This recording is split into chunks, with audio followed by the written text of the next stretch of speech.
भारत माता की बीजेपी जिंदाबाद जिंदाबाद हिमंत विश्व शर्मा जिंदाबाद महाशय जिंदाबाद महाशय जिंदाबाद। সোনাই মন্ডল বিজেপি নির্বাচনী কার্যালয়ের উদ্বোধন করে জয়ের প্রত্যয় শোনা গেল মন্ত্রী পরিমল শুক্লবৈদ্যের মুখে। এ উপলক্ষে আয়োজিত সভায় বক্তব্য রাখতে গিয়ে তিনি বলেন, কেন্দ্রের নরেন্দ্র মোদী সরকারের 10 বছরের কার্যকালে প্রতিটি সম্প্রদায় ও জাতিগোষ্ঠীর সমানভাবে উন্নয়ন হয়েছে। মন্ডল সভাপতি ভজন সেনের পৌরোহিত্য সভায় মন্ত্রী পরিমল শুক্লবৈদ্য আরো বলেন, নিজের জয় নিয়ে তিনি আশাবাদী, তবে প্রত্যেক কার্যকর্তাকে জনগণের পাশে যেতে আহ্বান জানান। এবার মোদীর নেতৃত্বে 400 পার মিশন সফল হবে বলে আশা প্রকাশ করেন। সোনাই থেকে ভালো ভোট দলীয় প্রার্থীকে পাইয়ে দিতে প্রচেষ্টা করছেন বলে জানান মন্ডল সভাপতি ভজন সেন।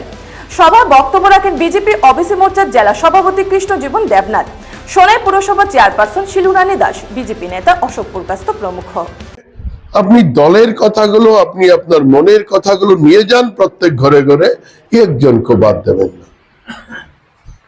ভোট পেতে পারি না পেতে পারি, তাতে কি হয়েছে? যাব, মনের কথা বলবো, আদর্শের কথা বলবো। আমরা কখনো এই কথা মনে রাখবেন, আমরা কখনো কংগ্রেস বা এ ধরনের কোন রাজনৈতিক দল, যে দল আরম্ভণি থেকে সমাজকে খণ্ডিত করেছে, তাদের প্রয়াস যাতে সফল না হয়, ধীরে ধীরে যাতে আমরা ওই জায়গায় আমরা তাদেরকে, তাদের যে উদ্দেশ্য, এই উদ্দেশ্যকে যাতে আমরা নস্যাৎ করতে পারি, তার জন্য আমাদের পরিশ্রম করতে হবে। ভোটে আমরা জিতবো, কিন্তু ভোটে জেতা বড় কথা নয়। আদর্শের জিত ওই ঘরে থাকতে হবে যেখানে আমার পৃষ্ঠা প্রমুখ কাজ করছে, আমার আদর্শের জিত থাকবে ওইখানে। যদি আমরা ওইখানে পৌঁছে দিতে পারি যে না, ভারতবর্ষ আমার, সমাজ আমার, মানুষ আমার, সবার জন্য লড়বো, সবার জন্য করব, তাহলে দেখবেন একটা সুন্দর সমাজ গড়ে উঠবে।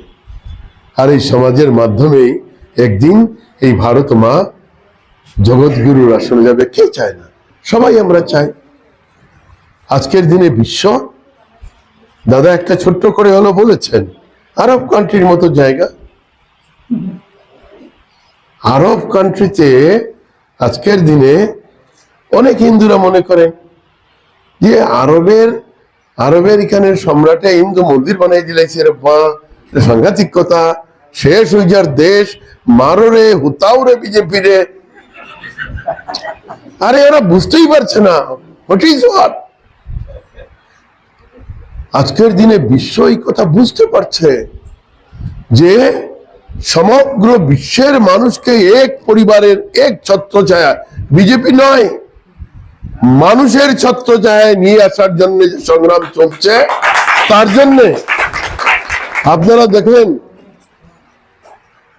সমগ্র বিশ্ব যখন কাঁপছিল, তখন আমাদেরকে ওইসব সম্প্রদায়ের মানুষ বলেন, মুসলমান সম্প্রদায়ের কোথা থেকে একটা আমাদেরকে মনে ঠকাচ্ছেন, আমাদেরকে মোদি ইয়ে করছেন। কিন্তু আজকের দিনে আজকে যারা মাইনরিটি